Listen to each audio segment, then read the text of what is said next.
Em resumo, o capítulo 3 de Macabeus é um relato dramático e milagroso que destaca a santidade do templo e o poder protetor de Deus. A história de Eliodoro, que se aproxima do templo com más intenções e é castigado por uma intervenção divina, serve como um exemplo claro da teologia do autor. Deus não apenas supervisiona a história, mas intervém ativamente para proteger seu povo e seus lugares sagrados. A piedade de Onias e a transformação de Elidoro reforçam a mensagem de que a misericórdia e o poder de Deus são inseparáveis. Vamos à leitura. Segunda Macabeus, capítulo 3. Enquanto os habitantes de Jerusalém gozavam de uma paz perfeita por causa da piedade e retidão do sumo sacerdote Onias, na exata observância das leis, o templo era respeitado mesmo pelos reis estrangeiros. Estes honravam o santuário com os mais ricos presentes, a tal ponto que Seleuco, rei da Ásia, subministrava com suas rendas pessoais toda a despesa necessária às liturgias dos sacrifícios. Todavia, um certo Simão, da tribo de Belga, nomeado prefeito do templo, desentendeu-se com o sumo sacerdote por causa da expensão do mercado público. Como não pudesse vencer Onias, foi procurar Apolônio de Tarsis, então governador militar da Celecíria e da Fenícia. Declarou-lhe que o tesouro do templo transbordava de imensas riquezas, a não poder enumerá-las, que nada tinha a ver com os sacrifícios, e que ele daria um jeito de fazê-las passar ao erário real. Tendo uma audiência com o rei, Apolônio comunicou-lhe o que soubera a respeito das riquezas que lhe haviam sido declaradas. E este, tomando uma decisão, enviou seu intendente Eliodoro com a ordem de confiscar as ditas riquezas. Imediatamente, Eliodoro pôs-se a caminho, simulando visitas às cidades da Celecíria e da Fenícia. Na realidade, porém, era para executar a ordem do rei. Tendo chegado a Jerusalém e sendo recebido amigavelmente pelo sumo sacerdote da cidade, transmitiu-lhe as revelações recebidas e comunicou-lhe o sentido de sua visita. Contudo, indagou se tudo isso correspondia à realidade. O sumo sacerdote fez-lhe ver que se tratava do depósito das viúvas e dos órfãos, e que somente um dos depósitos pertencia a Hircano, filho de Tobias, homem de grande projeção, que era falsa notícia dada pelo ímpio Simão, pois todas as riquezas se reduziam a uma soma de 400 talentos de prata e 200 talentos de ouro. Era completamente impossível defraudar os que haviam depositado confiança na santidade do lugar e no caráter sagrado e inviolável do templo, venerado no mundo inteiro. Firme nas ordens do rei, Eliodoro respondeu que essas riquezas deveriam ser recolhidas ao tesouro real. E num dia por ele fixado, entrou com a intenção de organizar o inventário. A partir dessa hora, uma grande inquietude se espalhou pela cidade toda. Revestidos de suas vestes sacerdotais e prostrados diante do altar, os sacerdotes invocavam ao céu e imploravam ao autor da lei acerca dos depósitos, rogando-lhe que os conservasse intactos para seus depositantes. Já o aspecto do sumo sacerdote causava pena ver, do mesmo modo seu semblante, e a alteração de seus traços manifestava sua angústia interior. O susto que o havia tolhido agitava seu corpo, com um tremor que mostrava o sofrimento íntimo de sua alma. Diante da profanação que ameaçava o templo, o povo se precipitava em multidão para fora das casas, a fim de se ajuntarem à prece comum. As mulheres cingidas com sacos pela altura dos seios enchiam as ruas. Quantas jovens, retidas nas casas, corriam uma para as portas, outras para as muralhas. Outras ainda se debruçavam nas janelas. Todas erguiam as mãos para o céu com gritos de súplica. Causava dó observar toda a confusão desse povo abatido e a angústia em que jazia o sumo sacerdote. Enquanto suplicavam assim a proteção do Todo-Poderoso, para que conservasse invioláveis os depósitos que lhe haviam sido confiados, Eliodoro executava o seu intento. Já se achava ali com seus homens armados, quando o Senhor dos Espíritos e soberano detentor de todo o poder suscitou uma tal aparição, que todos que tinham ousado vir ali desfaleceram de espanto, atingidos de pavor ante a majestade de Deus. Viram eles montado no cavalo ricamente ajeazado e guiado furiosamente, um cavaleiro de terrível aspecto, que lançava em Eliodoro as patas dianteiras do cavalo. O que vinha nele montado parecia ter uma armadura de ouro. Ao mesmo tempo, apareceram-lhe outros 2 jovens de extraordinário vigor, fulgurantes de luz e ricamente vestidos. Colocando-se dos 2 lados, puseram-se a açoitá-lo sem interrupção e descarregaram sobre ele uma saraivada de golpes. Atirado subitamente por terra, Eliodoro foi envolvido por espessas trevas. Seus companheiros ergueram-no e o depositaram numa fliteira. E ele, que vinha para penetrar no mencionado tesouro com uma numerosa escolta e guardas pessoais, incapaz de se ajudar a si mesmo, foi levado por pessoas que reconheciam o manifesto poder de Deus. Enquanto Eliodoro se achava estendido e ferido pela força de Deus, sem fala e sem esperança alguma de salvação, os habitantes de Jerusalém bendiziam o Senhor, que havia glorificado seu templo. O santuário, que pouco antes estava cheio de confusão e de tumulto, logo que o Senhor manifestou sua onipotência, encheu-se de regozijo e de alegria. Todavia, algum dos companheiros de Eliodoro suplicava a Onias que invocasse ao Todo-Poderoso para restituir-lhe a vida, prestes na verdade a apagar-se. Receando que o rei suspeitasse de que os judeus houvessem organizado um atentado contra Eliodoro, o sumo sacerdote ofereceu um sacrifício pela salvação daquele homem. Ora, enquanto o pontífice executava a cerimônia expiatória, os mesmos jovens apareceram a Eliodoro, revestido das mesmas vestes. Achegaram-se a ele e disseram-lhe: "Sê reconhecido ao sumo sacerdote, pois é por causa dele que Deus te dá a vida. Proclama diante de todos o seu grande poder, tu que fostes açoitado por Deus." Dito essas palavras, desapareceram. Após ter oferecido um sacrifício ao Senhor, erguido abundantes preces ao que lhe havia poupado a vida e agradecido a Onias, Eliodoro regressou com suas tropas para junto do rei. Testemunhava diante de todos os prodígios operados pelo grandioso Deus aos seus olhos. E como o rei lhe perguntasse que homem julgava ele que pudesse enviar ainda uma vez a Jerusalém, respondeu: "Se tens algum inimigo ou alguém que maquina contra ti, envia-o para lá. Tu o receberás de volta ferido, se ainda viver, porque há verdadeiramente naquele lugar uma força divina. O que habita no céu zela por aquele templo. Proteja-o e arruína mortalmente os que aí vêm com mais intenções." Foi assim que se passaram esses fatos a respeito de Eliodoro e da conservação do tesouro sagrado. Nesse trecho do capítulo 4 de Macabeus, a passagem começa com as calúnias de Simão contra o sumo sacerdote Onias III, que é forçado a procurar a ajuda do rei. O cenário, no entanto, muda com a morte do rei Seleuco.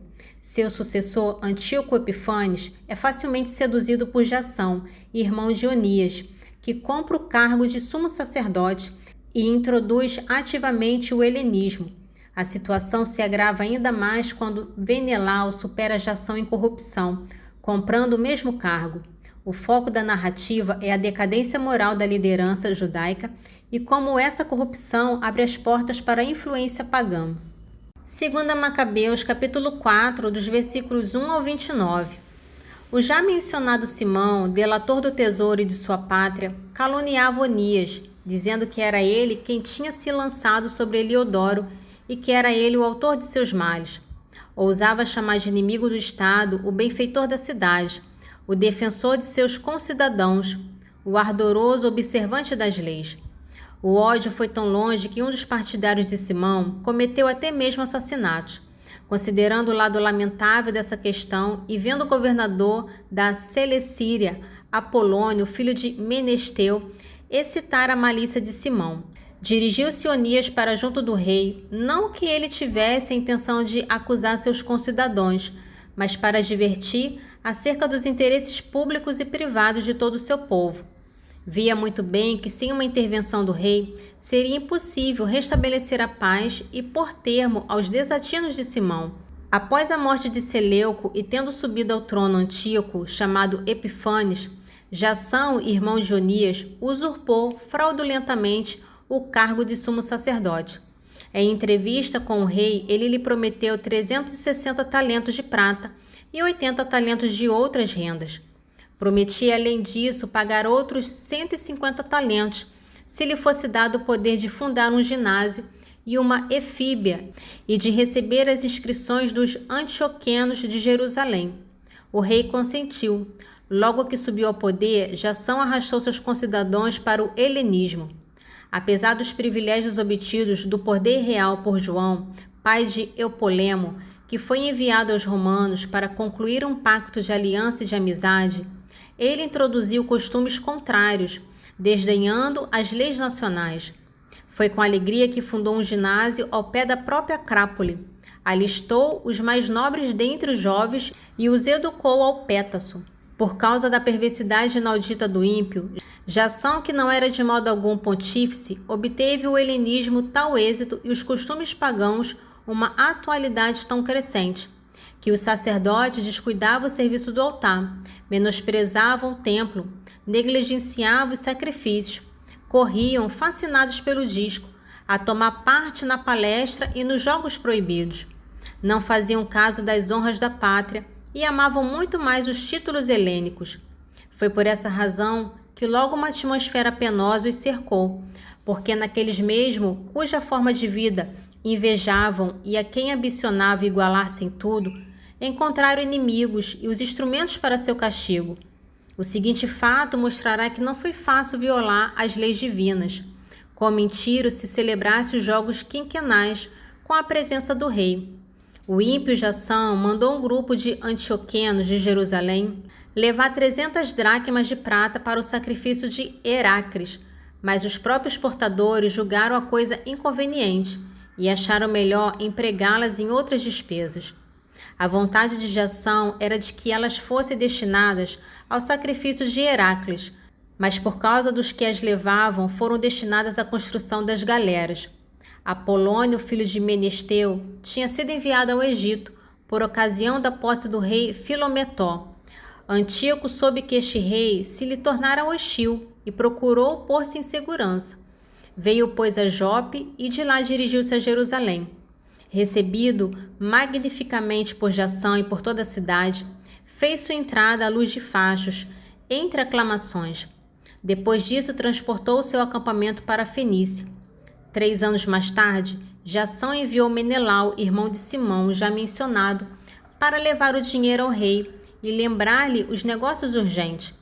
Mais uma vez, admitida a presença do rei, cumulou de encômios sobre a extensão do seu poder e, oferecendo 300 talentos a mais que Jação, obteve para si mesmo o pontificado.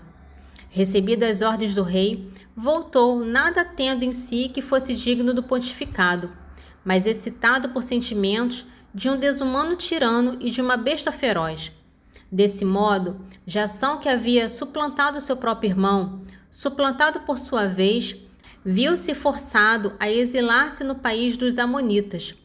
Quanto a Menelau, achava-se bem na posse da dignidade, mas não entregava de modo algum ao rei o dinheiro prometido, se bem que ele fosse reclamado por Sóstrato, governador de Acrópole, encarregado das cobranças dos impostos. Por esse motivo, ambos foram chamados a comparecer diante do rei. Menelau designou para substituí-lo como sumo sacerdote seu irmão Licímaco. Sóstrato deixou Crate, comandante dos cipriótras.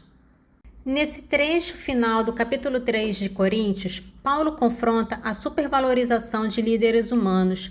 Ele usa as metáforas do jardim e do edifício para ilustrar que, embora diferentes pessoas realizem diferentes tarefas, todos servem a Deus, que é quem dá o crescimento e a recompensa. A mensagem central é que a igreja é a lavoura de Deus e o edifício de Deus, e que a glória pertence somente a Ele. A sessão termina com um lembrete de que toda a sabedoria do mundo é loucura para Deus, e que os cristãos, por serem de Cristo, são herdeiros de tudo. 1 Coríntios capítulo 3, dos versículos 5 ao 23. Pois quem é Apolo? E quem é Paulo? Simples servos, por cujo intermédio abraçastes a fé, e isso conforme a medida que o Senhor repartiu a cada um deles. Eu plantei, Paulo regou, mas Deus é quem fez crescer. Assim, nem o que planta é alguma coisa, nem o que rega, mas só Deus que faz crescer. O que planta ou o que rega são iguais. Cada um receberá a sua recompensa segundo o seu trabalho. Nós somos operários com Deus. Vós, o campo de Deus, o edifício de Deus. Segundo a graça que Deus me deu, como sábio arquiteto, lancei o fundamento, mas outro edifica sobre ele. Quanto ao fundamento, ninguém pode pôr outro diverso daquele que já foi posto, Jesus Cristo. Agora, se alguém edifica sobre este fundamento com ouro ou com prata, ou com pedras preciosas, com madeira, ou com feno, ou com palha, a obra de cada um aparecerá. O dia do julgamento irá demonstrá-lo. Será descoberto pelo fogo. O fogo provará o que vale o trabalho de cada um. Se a construção resistir, o construtor receberá a recompensa. Se pegar fogo, arcará com os danos. Ele será salvo, porém passando de alguma maneira através do fogo. Não sabeis que sois o templo de Deus e que o Espírito de Deus habita em vós? Se alguém destruir o templo de Deus, Deus o destruirá, porque o templo de Deus é sagrado e isso sois vós. Ninguém se engana a si mesmo. Se alguém dentre vós se julga sábio à maneira deste mundo, faça-se louco para tornar-se sábio, porque a sabedoria deste mundo é loucura diante de Deus. Pois diz a Escritura, ele apanhará os sábios na sua própria astúcia. E em outro lugar, o Senhor conhece os pensamentos dos sábios, e ele sabe que são vãos. Portanto, ninguém põe a sua glória nos homens, tudo é vosso. Paulo, Apolo, Cefas, o mundo, a vida, a morte, o presente e o futuro, tudo é vosso. Mas vós sois de Cristo, e Cristo é de Deus. O resumo do salmo de hoje é a resposta esperançosa ao clamor do salmista. Ele ouve a promessa de Deus de paz e salvação, que está prestes a ser cumprida. A passagem usa uma poesia sublime para descrever o reencontro da misericórdia, verdade, justiça e paz que operam juntas para restaurar a nação. A conclusão é a certeza de que a presença de Deus trará tanto a bênção espiritual quanto a prosperidade material, com a justiça e a alegria sendo os sinais visíveis de sua caminhada no meio do povo. Salmo 84, dos versículos 9 ao 14. Escutarei o que diz o Senhor Deus, porque Ele diz palavras de paz ao seu povo, para seus fiéis e aqueles cujos corações se voltam para Ele. Sim, sua salvação está bem perto dos que o temem, de sorte que sua glória retornará à nossa terra. A bondade e a fidelidade outra vez se irão unir, a justiça e a paz de novo se darão as mãos. A verdade brotará da terra e a justiça olhará do alto do céu. Enfim, o Senhor nos dará seus benefícios e nossa terra produzirá seu fruto. A justiça caminhará diante dele e a felicidade lhe seguirá os passos. O resumo do capítulo 3 de Eclesiástico, o autor estabelece a honra aos pais como um princípio fundamental da sabedoria. Ele argumenta que essa honra não é apenas uma obrigação moral ou familiar, mas uma virtude que se relaciona diretamente com a obediência a Deus. O texto promete que o respeito e a ajuda aos pais são um sacrifício agradável a Deus, que purifica os pecados, prolonga a vida e garante que as orações do filho serão ouvidas. Eclesiástico capítulo 3, dos versículos 1 ao 10. Os filhos da sabedoria formam a assembleia dos justos, e o novo que compõe é todo ele obediência e amor. Ouvi, meus filhos, os conselhos de vosso pai. Segui-os de tal modo que sejais salvos, pois Deus quis honrar os pais pelos filhos, e cuidadosamente fortaleceu a autoridade da mãe sobre eles. Aquele que ama a Deus o roga pelos seus pecados. Acautela-se para não cometê-los no porvir. Ele é ouvido em sua prece cotidiana. Quem honra sua mãe é semelhante àquele que acumula um tesouro. Quem honra seu pai achará alegria em seus filhos. Será ouvido no dia da oração. Quem honra seu pai gozará de vida longa. Quem lhe obedece dará consolo à sua mãe. Quem teme o Senhor honra pai e mãe. Servirá aqueles que lhe deram a vida como a seus senhores. Honra teu pai por teus atos, tuas palavras, tua paciência, a fim de que ele te dê sua bênção e que esta permaneça em ti até o último dia. Glória ao Pai, ao Filho e ao Espírito Santo, assim como era no princípio, agora e sempre. Amém. Divino Espírito Santo, iluminai-nos, guiai-nos, dai-nos sabedoria e discernimento. Amém.